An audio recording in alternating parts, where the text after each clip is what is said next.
Bienvenidas y bienvenidos a esta exploración en profundidad. Hoy nos sumergimos en unos escritos muy personales, y bastante impactantes. Fragmentos escogidos del diario de Santa Faustina Kowalska. Efectivamente. Y es clave entender desde el principio qué tenemos entre manos, ¿verdad? Porque no es un tratado de teología, digamos, sistemático. No, para nada. Es el diario íntimo de una monja polaca del siglo XX y ahí refleja sus experiencias místicas, diálogos que ella atribuye a Jesús, visiones, muy intensas y una lucha interior que a veces es desgarradora. Uf. Es un registro muy vivo, muy personal de su relación con lo divino. Y nuestra tarea hoy, en esta inmersión, es intentar destilar las ideas clave que surgen de estos textos que vamos a comentar. Queremos entender el núcleo del mensaje sobre la divina misericordia. Esas reflexiones que, quizás puedan resonar hoy. Vamos a ello. Empecemos por el corazón del mensaje que Faustina dice recibir, la divina misericordia. Lo potente aquí es cómo estos escritos traducen esa idea, que a veces es un poco abstracta, ¿no? La de la misericordia. Sí. En acciones y momentos muy tangibles, casi como si ofreciera un kit espiritual, por así decirlo, muy accesible. Y vemos esto clarísimo en la imagen que se le pide pintar. Así es, ella describe una visión muy concreta de Jesús, vestido de blanco, bendiciendo con una mano y señalando su corazón con la otra. Y de ese corazón brotan dos rayos. Los famosos rayos. Los famosos rayos. Según el diario, Jesús mismo le explica. Dice, el rayo pálido simboliza el agua que justifica a las almas. El rayo rojo simboliza la sangre, que es la vida de las almas. Bienaventurado quien viva a la sombra de ellos. Qué potente la simbología. Es una simbología muy rica, claro, conectada directamente a los sacramentos. El agua, pues al bautismo y la penitencia, que limpian. Claro. La sangre a la Eucaristía, que nutre, y ambos también a las gracias del Espíritu Santo. Está todo muy ligado. Y hay una anécdota sobre esto que me parece muy reveladora. Faustina, al ver la primera pintura, se apenó porque no reflejaba la belleza que ella había visto en la visión. Pero la respuesta que recibe de Jesús es clave, creo yo. Le dice, no en la belleza del color, ni en la del pincel, está la grandeza de esta imagen, sino en mi gracia. Uf, tremendo. El acento está puesto totalmente en la acción divina, no en la perfección humana. Y junto a la imagen se pide instituir una fiesta de la misericordia, con una fecha muy concreta, el primer domingo después de Pascua. Y el propósito declarado es que sea como una última tabla de salvación, un refugio para todas las almas. Y se insiste mucho en los pecadores. Sí, eso llama la atención. Mucho.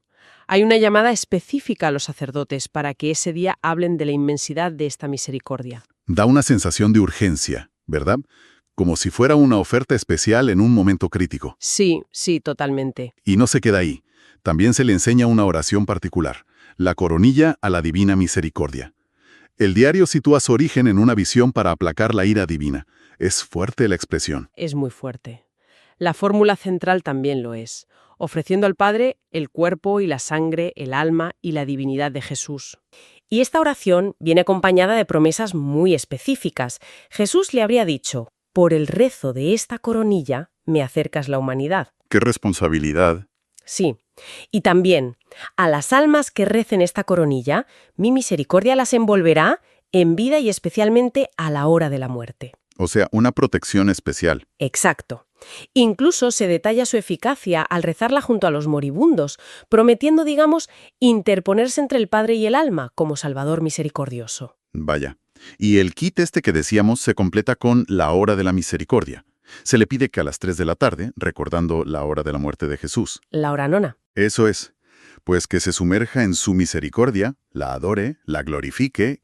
Es como un checkpoint diario, ¿no? Para conectar con ese acto supremo de entrega. Es un momento para conectar con la fuente misma de la misericordia, la pasión. Y lo fascinante es que, para acceder a las gracias prometidas a través de estas devociones, el diario es muy claro en las condiciones. ¡Ojo! Que no es magia automática. ¿Y cuál es la condición principal? La condición reina es la confianza. Se repita constantemente. No encontrará alma ninguna la justificación hasta que no se dirija con confianza a mi misericordia. Y en otro lugar, me hago dependiente de tu confianza Si tu confianza es grande, mi generosidad no conocerá límites. Casi nada. Parece simple, pero a la vez, qué exigente. Sobre todo cuando uno se siente indigno o las circunstancias son, bueno, adversas. Exacto. Es que ahí está el quid. Y junto a la confianza se menciona la necesidad de obras de misericordia hacia el prójimo, porque la fe sin obras, por fuerte que sea, es inútil. Fe y obras, el clásico binomio. Efectivamente. Y para la fiesta especialmente, se pide estar en estado de gracia, mediante la confesión y recibir la comunión. Así que es confianza, obras y vida sacramental. Ese sería el paquete completo. Entendido.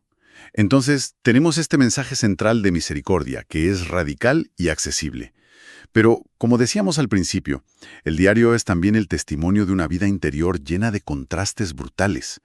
Me pregunto cómo conciliaba Faustina ese mensaje tan luminoso con las oscuridades que ella misma describe haber vivido. Esa es una tensión palpable en todo el diario, sí.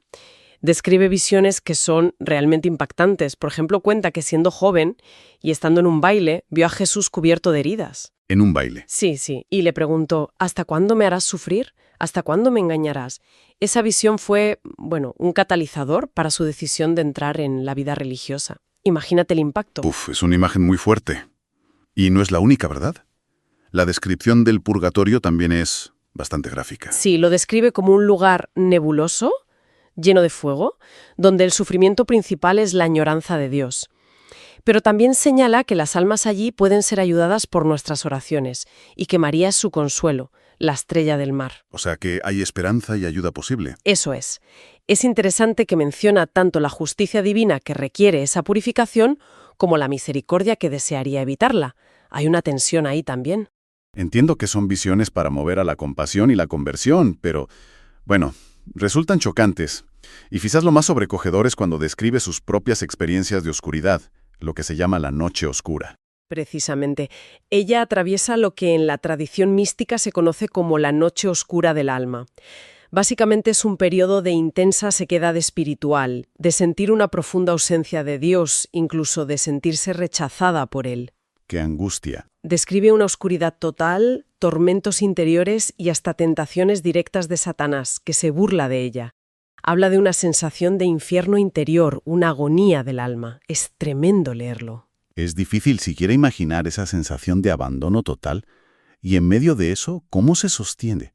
Ella escribe: Jesús, confío en ti contra toda esperanza, contra todo sentimiento que está dentro de mí y es contrario a la esperanza. ¿Qué acto de voluntad tan brutal? Y aquí entra en juego un elemento que el diario subraya como absolutamente crucial: la obediencia. La obediencia a sus superiores y sobre todo a su confesor o director espiritual se presenta como el ancla, la salvaguarda en medio del caos y la posible ilusión. Parece casi un cortocircuito a la propia subjetividad desbocada por el sufrimiento. Es la vía segura cuando los sentimientos, las luces o las oscuridades interiores pueden ser engañosas. Entiendo. Y este es un contraste tremendo con otros momentos que también describe, de profunda unión mística, de sentirse inundada de la presencia y el amor de Dios, de consuelos extraordinarios. Su vida parece oscilar entre estos polos extremos, una cosa increíble. Lo que nos lleva directamente a otro tema central, y quizás de los más difíciles de asimilar para una mentalidad contemporánea: el sentido que se le da al sufrimiento. Sin duda, es un punto complejo. A ver, el diario no presenta el sufrimiento como algo bueno en sí mismo, ni promueve buscarlo porque sí. La clave es verlo como un medio de unión al sufrimiento redentor de Cristo. O sea, por amor.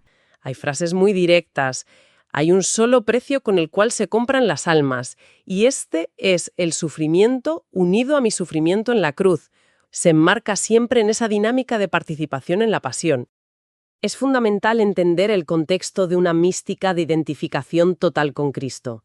No se trata de amar el dolor por el dolor, sino de amar la voluntad de Dios incluso cuando implica sufrimiento. Vale. Y de ver ese sufrimiento como la máxima expresión de amor desinteresado a imitación de Cristo en la cruz. Es una purificación del amor, despojándolo de todo interés propio. Aceptar lo que Dios permite o envía, transformándolo en acto de amor. Esa es la clave. Entendido como identificación y ofrenda, no como búsqueda activa del dolor. Eso es importante. Exactamente. De hecho, el diario también valora mucho el martirio silencioso, es decir, los pequeños sufrimientos cotidianos ofrecidos con amor. Pone ejemplos muy concretos. ¿Cómo cuáles? Pues soportar con paciencia a una hermana particularmente exigente con la limpieza, o aceptar una humillación pública como cuando, siendo postulante, le hicieron sentarse en una mesa como castigo mientras las demás trabajaban y cuchicheaban. Es darle un valor trascendente a esas pequeñas cruces diarias que, bueno, todo el mundo tiene, ¿no? Eso es. Y menciona explícitamente ofrecer todo esto por intenciones concretas. ¿Por quiénes? Sí, muy a menudo por la conversión de los pecadores y por las almas del purgatorio. Pero siempre con la matización importante: aceptar el sufrimiento permitido por Dios con intención pura, viéndolo como un camino para asemejarse más a Cristo, no algo que uno deba provocarse innecesariamente. Queda claro. Parece que, junto a esta visión tan particular del sufrimiento, el diario insiste mucho en unas virtudes muy prácticas, casi como el armazón que sostiene toda esta vida espiritual tan intensa. Totalmente. Son los pilares, y el primero, como ya hemos visto, es la obediencia. Se le da un valor altísimo, superior incluso a penitencias o mortificaciones voluntarias. ¿En serio? Sí, sí, la considera el voto más necesario. Y, crucialmente, la obediencia al confesor o director espiritual se presenta como obediencia directa a Jesús. Es la garantía de no desviarse, especialmente en medio de experiencias extraordinarias. Fue su tabla de salvación en las pruebas, como decíamos. Esta insistencia en la obediencia, sobre todo al director espiritual, es muy fuerte Junto a la obediencia está la humildad. y la define de una forma muy directa. La humildad es solamente la verdad.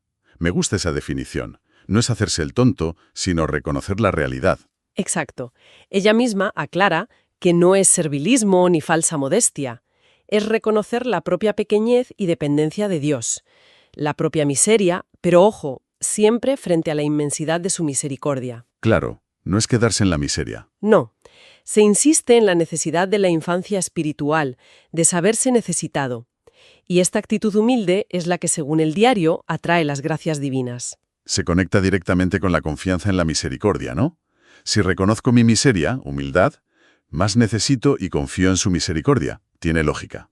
Es un círculo virtuoso, digamos. Y el tercer pilar es el silencio. El silencio. Lo llama espada en la lucha espiritual. No es solo ausencia de palabras, sino un silencio interior que permite escuchar la voz de Dios, discernir y mantener la unión con Él. Faustina era muy exigente consigo misma en guardar el silencio prescrito por la regla. Algo tremendamente contracultural hoy en día, en un mundo saturado de ruido, de estímulos constantes. Cuesta imaginar cómo cultivar ese silencio interior. Pero estas tres virtudes, obediencia, humildad y silencio, parece que están muy relacionadas entre sí. Están intrínsecamente ligadas, sí. La humildad, que es reconocer la verdad de uno mismo, facilita la obediencia, el aceptar la guía de otro. Lógico. El silencio crea el espacio interior para escuchar a Dios y discernir su voluntad, lo que a su vez ilumina y refuerza la obediencia. Y la obediencia, especialmente al director espiritual, actúa como un control de calidad, un seguro contra el autoengaño, fundamental cuando se describen experiencias místicas tan fuera de lo común. Entendido. Y para terminar, el diario también deja entrever la misión concreta que Faustina sintió recibir y las enormes dificultades que enfrentó para llevarla a cabo, ¿no es así? Sí, totalmente. Ella se siente llamada a promover la devoción a la Divina Misericordia y, más específicamente, a impulsar la fundación de una nueva congregación religiosa con ese carisma. Una tarea enorme. Enorme. Y esto le causa un gran conflicto interior, muchas dudas sobre su capacidad, la necesidad constante de obtener permisos y aprobación eclesiástica. Y no solo dudas internas, sino obstáculos externos muy reales, ¿no? Incomprensión por parte de algunas superioras y confesores. Sí, eso también. Tentaciones directas atribuidas a Satanás para que desistiera. Y todo tipo de contratiempos que parecían destinados a hundir la obra. Vamos, que no fue un camino de rosas, ni mucho menos. Ya se ve. Pero lo que emerge como actitud final es un abandono total y confiado a la voluntad de Dios. Frases como «hágase tu voluntad, Señor», o desde hoy cumplo la voluntad de Dios en todas partes, siempre, en todo, se repiten mucho hacia el final. A pesar de todo. A pesar de todo, desarrolla una convicción profunda de que la obra no es suya, sino de Dios, y que Él sabrá cómo y cuándo llevarla a término. Pues estos escritos, con toda su intensidad y su particularidad, la verdad es que nos dejan resonando una pregunta fundamental, o al menos a mí me lo parece. Más allá de las visiones y experiencias extraordinarias, ¿qué vigencia tiene hoy ese llamado a una confianza radical en la bondad de Dios? Sobre todo cuando nos enfrentamos a nuestra propia fragilidad o a las dificultades enormes del mundo. El diario insiste en que la misericordia es infinita y está disponible para quien la pida con confianza, y que Dios anhela sanar a la humanidad. Sí, es un mensaje de esperanza brutal. Pero al mismo tiempo, la propia experiencia de Faustina nos plantea preguntas sobre la complejidad de la fe. ¿Cómo integramos esa oferta de misericordia infinita, esa última tabla de salvación, con la realidad del sufrimiento que ella misma padeció tan intensamente? Son tensiones presentes en el propio texto que no ofrecen respuestas fáciles, la verdad, No, desde luego. pero que invitan a una reflexión profunda sobre el misterio de Dios y la condición humana. Una reflexión que quizás, pues cada cual deba continuar por su cuenta.